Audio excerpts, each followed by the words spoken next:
Bonjour à toutes et à tous, et bienvenue dans un nouvel épisode de votre podcast culturel préféré, présenté par Trésor du Savoir. Aujourd'hui, nous allons parler d'un sujet délicat, mais essentiel, les mauvaises fréquentations.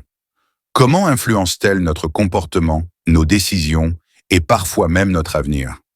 Pour explorer cette question, j'ai le plaisir d'accueillir aujourd'hui la psychologue, clinicienne et spécialiste en relations sociales, Madame Élodie Garnier. Bonjour et merci d'être avec nous.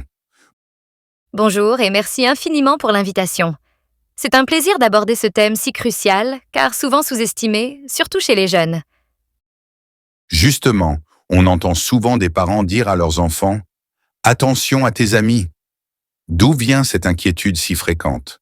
Est-elle vraiment justifiée? Elle l'est totalement. Dès notre plus jeune âge, notre comportement est largement influencé par les gens qui nous entourent. L'être humain est social par nature. Il cherche à appartenir à un groupe. Et parfois, dans ce désir d'intégration, on fait des compromis. On adopte des attitudes ou des choix qui ne sont pas les nôtres au départ. Si ce groupe véhicule des valeurs négatives ou encourage des comportements destructeurs, cela peut mener à des dérives. Vous parlez de dérive. Pouvez-vous nous donner des exemples concrets des conséquences que peuvent avoir les mauvaises fréquentations? Bien sûr. Prenons un adolescent équilibré, bon élève, respectueux. S'il commence à fréquenter un groupe qui banalise la violence ou la consommation de drogue, il est exposé à une pression implicite. Pour rester accepté, il risque de suivre le mouvement.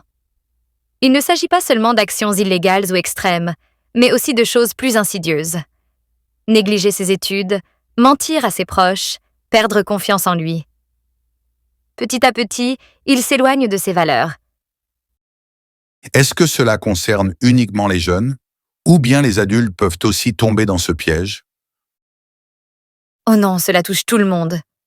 À tout âge, nous restons influençables, même si on aime croire le contraire.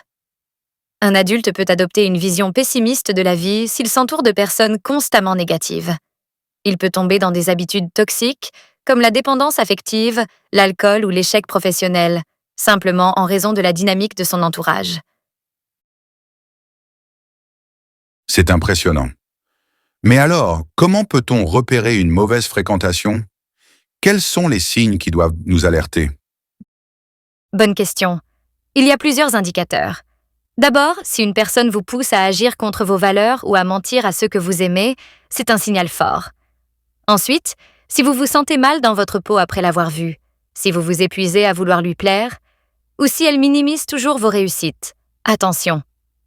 Une bonne relation vous élève, une mauvaise vous épuise et vous rabaisse. Cela me fait penser à cette idée selon laquelle on devient la moyenne des 5 personnes qu'on fréquente le plus. Exactement. Et c'est prouvé. Les recherches en psychologie sociale le confirment. Nos habitudes, notre manière de penser, nos ambitions sont grandement influencées par notre cercle proche. D'où l'importance de bien choisir son entourage. C'est un acte de préservation mentale. Et si l'on est déjà engagé dans une relation toxique, amicale ou autre, comment en sortir? Ce n'est jamais facile. Surtout si la relation est ancienne ou que cette personne a pris une place importante. Mais la première étape, c'est la prise de conscience. Ensuite, il faut mettre des limites, apprendre à dire non et surtout, chercher du soutien ailleurs.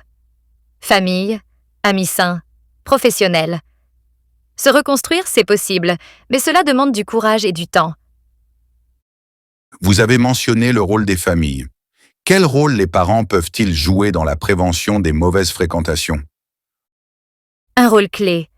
Plus un enfant se sent écouté, soutenu, valorisé dans son foyer, moins il cherchera désespérément l'acceptation ailleurs. Les parents doivent rester attentifs sans être intrusifs, dialoguer régulièrement et créer un climat de confiance où l'enfant ose parler de ce qu'il vit. Le contrôle rigide pousse souvent à la rébellion, mais l'écoute et l'accompagnement, eux, préviennent bien des dérives. Donc, au fond, il s'agit d'équilibre. Être présent sans étouffer. Exactement. Et cela vaut aussi pour les amis. Même entre adultes, il faut savoir nourrir des relations équilibrées, basées sur le respect mutuel, l'écoute et la loyauté. Une amitié saine est un moteur dans la vie. C'est un très beau message. Un dernier conseil à ceux qui nous écoutent? Oui. Entourez-vous de personnes qui vous inspirent à devenir meilleur, pas de celles qui vous tirent vers le bas. Et n'oubliez jamais que vous méritez des relations où vous êtes respecté, soutenu et aimé tel que vous êtes. Merci infiniment, Madame Garnier, pour vos paroles éclairantes. Ce fut un échange riche et profond. Merci à vous pour l'invitation. Et merci à vos auditeurs d'avoir pris ce temps d'écoute. Chers auditeurs, prenez soin de vous et de votre entourage. On se retrouve très bientôt pour un nouvel épisode de Trésors du savoir. À très vite.